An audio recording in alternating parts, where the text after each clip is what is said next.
Đối với giao tranh vừa rồi thì sát thương lớn đến từ đường giữa mà thôi. Trong khi đó thì Coco lại ở cái vị thế đưa hết kỹ năng rồi. Và các bạn có thể hiểu được rằng Captain Jack thì không có tay để bắn đối với cái thời gian phút 12 này. Anh ta có sát thương nhưng chẳng thể có tốc độ đánh để có thể đưa được thêm.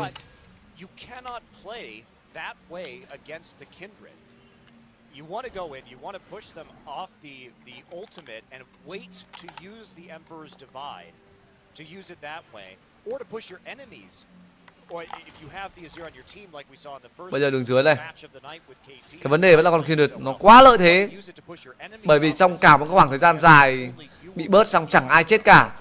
Và những người đó vẫn có thể thi được kỹ năng. Và cuối cùng thì họ đổi mạng với Coco nếu như trường hợp tệ nhất xảy ra. Người luôn luôn bất lợi đó là Long Dung.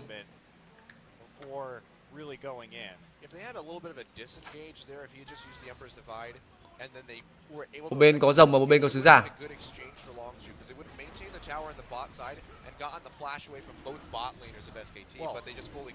Arguably too, if Coco had gone in and used the Emperor's Divide the other way, pushing everybody out, Faker was TPing very deep. They could have just isolated and killed Faker and then walked away. I think that's the way you play that team fight, honestly.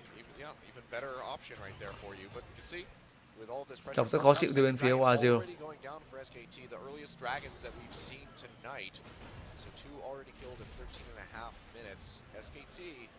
Very much on a path to be able to get that fifth one early in this match. 3-1 rồi. 3k tiền. Misfire on that engage for sure, and a misplay team fight from Longzhu. I think it's unfortunate too because they had the setup, like they preempted the teleport by having Expression Team being onto the turret and Coco already on the roam. So yeah, Expression was already there, but like about when Faker started channeling too, so they had the man advantage for a couple seconds as well. Just weren't able to do anything with it. Ồ, và Coco, Faker, lên, không có đáp e nhưng bà đủ sát thương từ cái mũi tên cuối cùng. Một mũi tên định mệnh. Một mũi tên mà có lẽ là Dương Quá là phải khóc thầm trong đêm.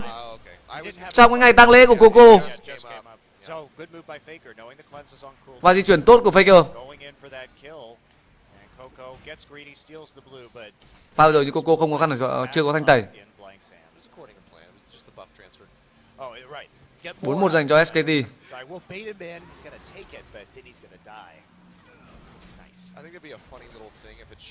Faker không có cho mình chiêu cuối nhưng bây giờ thì SKT sẽ có cho mình con sứ giả. Các bạn có thấy rằng SKT đang trở lại rất tốt nhưng trông thế này thôi chứ khi mà đánh với Rock Tiger nó dập cho như con. Trận đấu mà 14-3 đánh tương tác tất cả các đường luôn. Anh Fake thì tất nhiên là đỡ nát nhất rồi nhưng không làm gì được hơn. Phản rất tốt từ vị trí của Faker.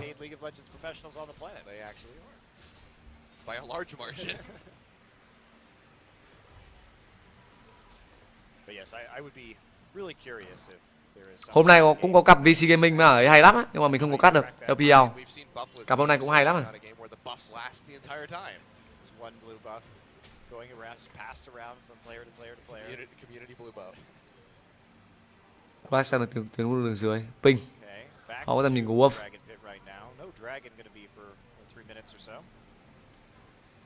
It looks like they might want to be pushing on this bot side of the map, so getting some vision on the back side of the Dragon Pit so they can safely push and not have to worry about that collapse from above. Họ lùi về rồi. SK Telecom can really set up this next dragon so that it actually can't be contested if they do it. Họ không có tầm nhìn được pha vừa rồi. Tất nhiên là đi về mà thôi. Kelin có sẵn trong mình được cái vô cực kiếm khá sớm. Nhưng anh này vẫn đang farm thiếu kém hơn so với Bang. Tranh tiền là 4k tròn trĩnh.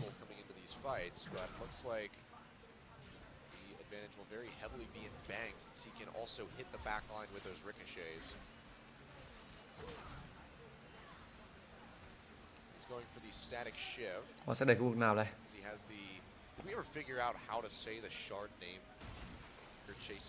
I have no idea. I need an official pronunciation on this one. I love this Okay. build. This is the build that cost SK Telecom the Họ game. sẽ đẩy khu vực đường giữa một cách rất nhẹ nhàng. I was getting really mad to you about that yesterday. I was Yes, you were. showing you that team. I was like, this is crap. Why can Hey, someone lên. hit Faker? It was Ờ. like ricochet crit, static shiv crit into another ricochet, and Faker was at 1/3 HP and nowhere near the Sivir. It had to go through 4 of his team members, but he ended up just like dying off Lấy tình huống screen khá in the tốt. middle of a team fight to praise Sivir. And I was like, this shouldn't be allowed to happen at all. This is not a thing that should exist. You gave me the Họ vẫn chỉ chia ra là bây giờ thì SCT được down on đánh một cách thoải mái hơn rất nhiều, bởi vì bây giờ số tiền đã chênh. Nó chênh từ trang bị, chênh từ sự nòng cốt, I really think Sivir is broken. gia tăng dễ dàng hơn. See, it looks like a DM symbol. Sát thương như vậy, nói như vậy là sát thương từ Coco vẫn dã man, Sue them Twitter. không thể đùa con Check your Azir một tí nào. anniversary, here's a lawsuit for Riot Games. Captain Jack has managed to get this wave right back towards the river. Faker now the one on the split push, considering he has the Pha mà Faker đã skill và lộ rồi, port. đã And Dragon up in a minute. skill và lộ ra được cái tầm nhìn. Telecom's time to really prepare for this one, make sure that they can continue that stack, and they're kind of gold lead right now, and how much damage they're going to be outputting. They're in a great place with items too. 2 items Sivir compared to just Họ đang có di chuyển, Infinity Edge lùi liểng thôi. on the Caitlyn, moving towards the Cái thế này là cái thế mà nếu mình đoán không nhầm ấy, thì SCT sẽ là người chủ động chờ ăn rồng, chờ ăn Baron nhưng chẳng đến đâu cả.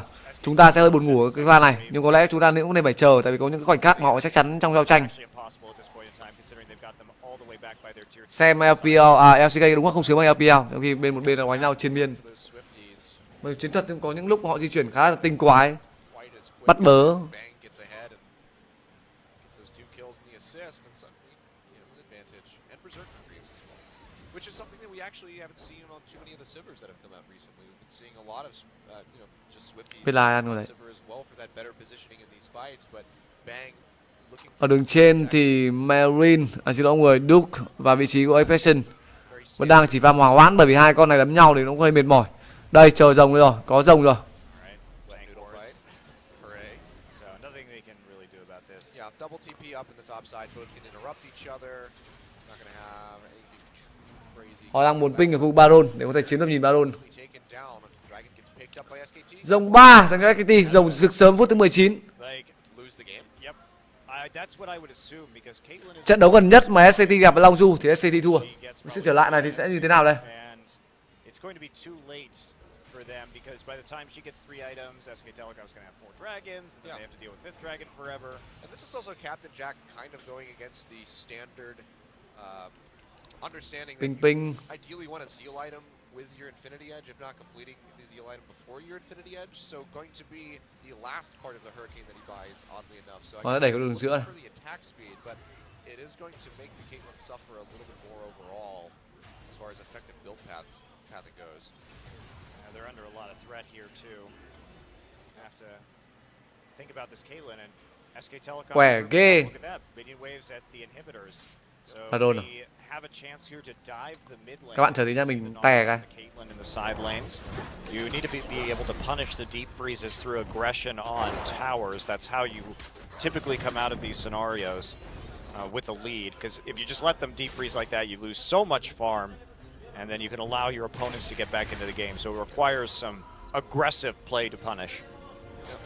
Well, they were pushing in that mid side, but Coco still does a good amount of damage to Wolf's Braum, who just now has a null magic mantle, but even so, it's not going to be doing too much to this Gnasher's Tooth Sork Boots, needlessly large rod build Coco Azir. So just more pushing. This is good by SKT, keeping the waves effectively where they want them. We can see Duke going straight back down to the bottom side to keep it pushing away. Like Faker and Wolf are stacked up around this Baron. They have it swept out, complete vision control, but doesn't look like they want to go for it. They want to bait it. They can't Yeah. really do it that quickly. They have the Azir instead of the Lissandra. They would definitely be able to do it.